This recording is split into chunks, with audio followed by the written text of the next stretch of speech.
So hi guys, so আমি already chapter 2 যিটো সেইটো ডিছকাছ কৰিলোঁ আৰু এটা লাষ্ট টপিক এটা বাছি আছিলে। চ' আজি সেই টপিকটো মই ডিছকাছ কৰিম আৰু এইটো টপিকটোৰ আচলতে যিটো নিউমেৰিকেল সেইটো বহুতবাৰ আহিছে। তো ভেলুবিলাক চেঞ্জ কৰি দিয়ে, বাট এই নিউমেৰিকেলটো বহুতবাৰ আহে।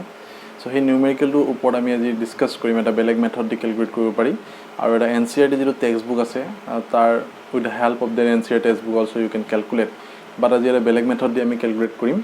চ' বেচিকেলি কি, দুটা যদি কেপাচিটৰ থাকে আৰু সিহঁতৰ যদি কেপাচিটেন্স তোমাৰ C1 and C2 আৰু যদি পটেঞ্চিয়েল সিহঁতৰ V1 and V2 থাকে, তো দুইটা যদি মই কানেক্ট কৰি দিওঁ তেতিয়া কি হ'ব, তোমাৰ চাৰ্জবোৰ ট্ৰেন্সফাৰ হয় higher potential to lower potential, হয় নহয়? তো চাৰ্জটো কেতিয়াও মানে লছ নহয়, কাৰণ charge is always conserve, but energy loss হয়। তো সেই এনাৰ্জি লছ কিমান হয় তাৰ আমি এক্সপ্ৰেশ্যনটো আজি কেলকুলেট কৰিম আৰু সেই with the help of the expression will calculate the will solve the numericals. সেইটো NCERTত আছে আৰু যিটো NCERTত চল্ভ কৰিছে সেই প্ৰচেছটো মই ক্লাছত বুজাম। আৰু আজিটো হৈছে কি, যিটো মোৰ যিটো নৰ্মেল যিটো মেথড, যিটো এটা ট্ৰিক দি কেলকুলেট কৰিব পাৰি, তো সেইটো আমি ডিছকাছ কৰিম আৰু ইয়াৰ পিছতে আমি এই চেপ্টাৰটো শেষ কৰি দিম। চ' কিছুমান শ্বৰ্ট কুৱেশ্যন থাকিব, যিবোৰ শ্বৰ্ট কুৱেশ্যনবোৰ আমি ডিছকাছ কৰিম, মই ভিডিঅ' বনাম। চ' ফাইনেলি এই চেপ্টাৰৰ গোটেই টপিক আজি শেষ হৈ যাব। Thank U.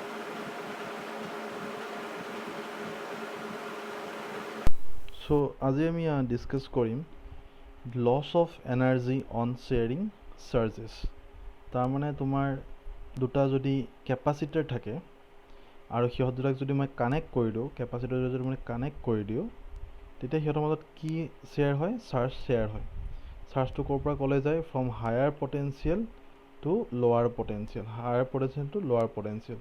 So' in this case there is no' loss of charge. Charge কেতিয়াও কি নহয়? লছ নহয়।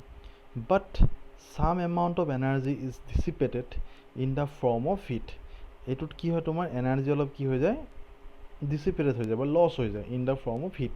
তো সেইকাৰণে যিটো ইনিচিয়েল এনাৰ্জি থাকে আৰু যিটো ফাইনেল এনাৰ্জি থাকে তাৰ এটা কি থাকিব? ডিফাৰেঞ্চ থাকিব। তাৰমানে এনাৰ্জি তোমাৰ কি হৈ যায়? লছ হৈ যায়।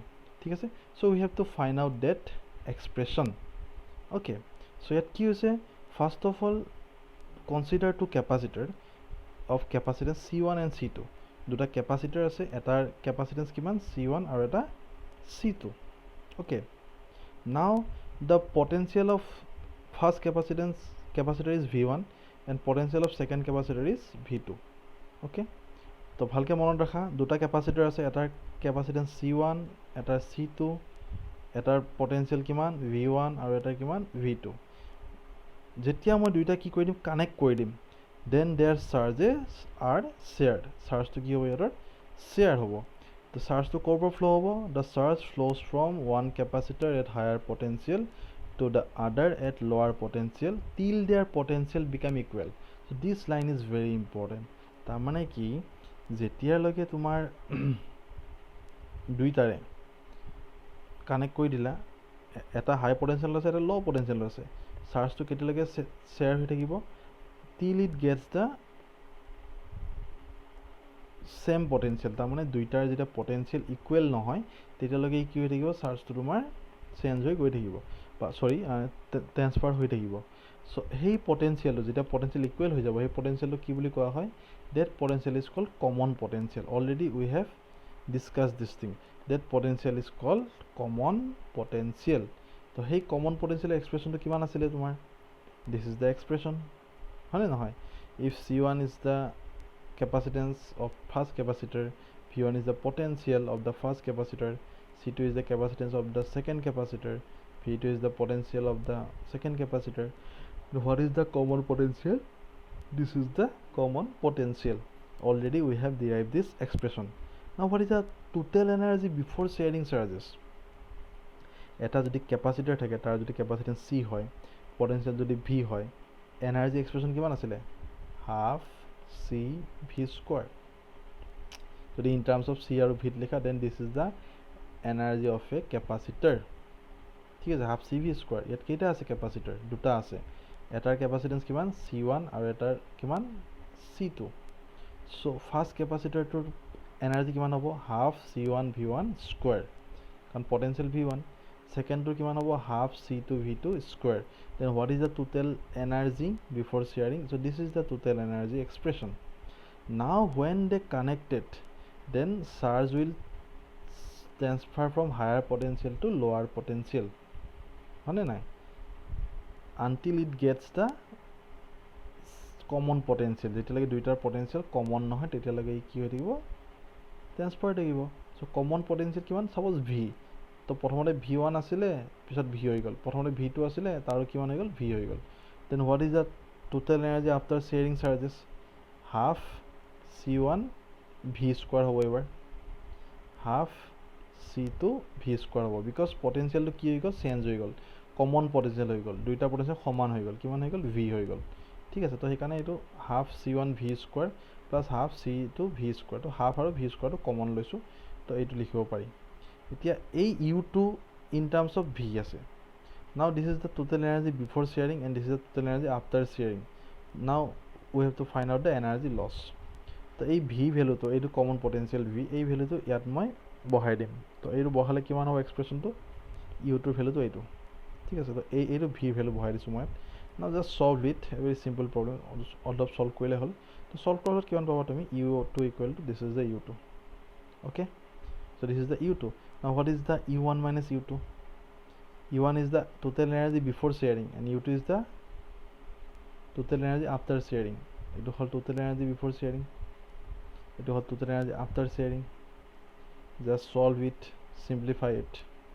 কিমান পাবা, এইটো এক্সপ্ৰেশ্যন পাবা, আৰু অলপ যদি সিম্পলিফাই কৰা কিমান হ'ব এইটো. So U1 minus U2 equal to কিমান, C1 C2 V1 V2 whole square twice C1. So this is the total energy lost on sharing charges, but this quantity is positive. এইটো যে পজিটিভ হ'ব, কাৰণ V1 is greater than V2, এইটো যদি positive হয়, what does it mean? It means U1 is greater than U2. তাৰমানে প্ৰথমতে energy কি আছিলে, বেছি আছিলে, তাৰপিছত কি হ'ল, কমি গ'ল. এই যিখিনি কমিলে সেইখিনি ক'ত গুচি গ'ল, বেলেগ এটা ফৰ্মৰ এনাৰ্জিত গুচি গ'ল. ঠিক আছে, so' this is the loss of energy, হয়নে নাই. প্ৰথমতে 10 টকা আছিলে, পিছত 9 টকা আছে, কিমান লছ হ'ব, 10 minus 9. তো ছেম থিং. এতিয়া এটা নিউমেৰিকেল আছে NCERT-ত, আৰু সেই নিউমেৰিকেলটো তোমাৰ NCERT-ত বেলেগ ধৰণে কৰিছে, আৰু আমি ইয়াত এইটো ফৰ্মুলাৰ সহায়ত কৰিম, আৰু যিটো NCERT-ত কৰিছে সেইটো আমি ক্লাছত ডিছকাছ কৰিম কেনেকৈ কৰিছে. আৰু এই নিউমেৰিকেলটো বহুত বাৰ আহিছে ফাইনেল এক্সামত, এই ভেলুটো তোমাৰ চেঞ্জ কৰি দিয়ে. ঠিক আছে, 600 থাকে, কেতিয়াবা 200 কৰি দিয়ে, বাট এইটো আহিছে 3বাৰমান.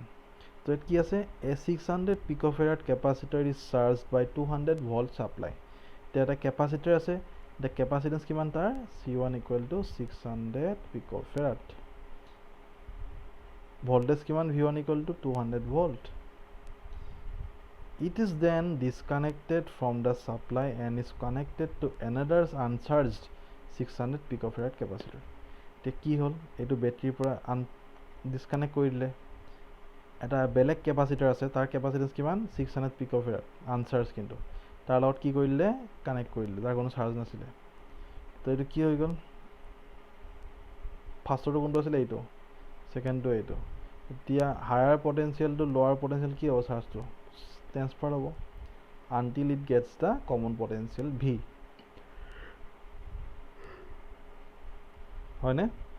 চ' দেয়াৰফৰ you have to find out how much electrostatic energy is lost in this process. কিমান এনাৰ্জি লষ্ট হ'ব, দুটা কেপাচিটাৰ আছে, কিন্তু দুইটা কেপাচিটাৰ প্ৰথমটো কিমান, 600 পিক'ফেৰাড, ছেকেণ্ডটোৰ 600 পিক'ফেৰাড কেপাচিটেন্স. প্ৰথমটোৰ ভল্টেজ কিমান, potential V1 equal to 200 volt, ছেকেণ্ডটোৰ কিবা ভল্টেজ আছে নাই, তাৰমানে কিমান হ'ব, 0. তো সেইকাৰণে লিখিছে কি চোৱা, C1 C2, C1টো একে 600, C2টো একে 600, চ' 600 পিক'ফেৰাড, বাট পিক'ফেৰাডতহে আছে, you have to convert to farad. You have to multiply it by 10 to the minus 12. After multiplying by 10 to the minus 12, so 600 means what, 6 into 10 to the power 2. So it will become 6 into 10 to the minus 10 picofarad. Now what is the initial potential, not initial, what is the potential of the first capacitor, V1 equal 200 volt. যেটো second capacitor লগাইছো তাৰ কিবা potential আছে জানো, নাই. So V2 equal কিমান হ'ব, 0 হ'ব. Now what is the energy lost, expression কিমান আছিলে, এইটো expression আছিলে, হয় না. Actually given C1, C2, V1, V2. Just put all the values. C1, it is C2, V1 minus V2 given 200 hobo, because V2 value 0. It put koidia, and this is joule. This same problem to my NCERT korise eta belek method of hayat. So heneke ami koribo paro. আৰু নহ'লে এনেকৈ কৰিলেও তুমি marks পাবা ঠিক আছে thank U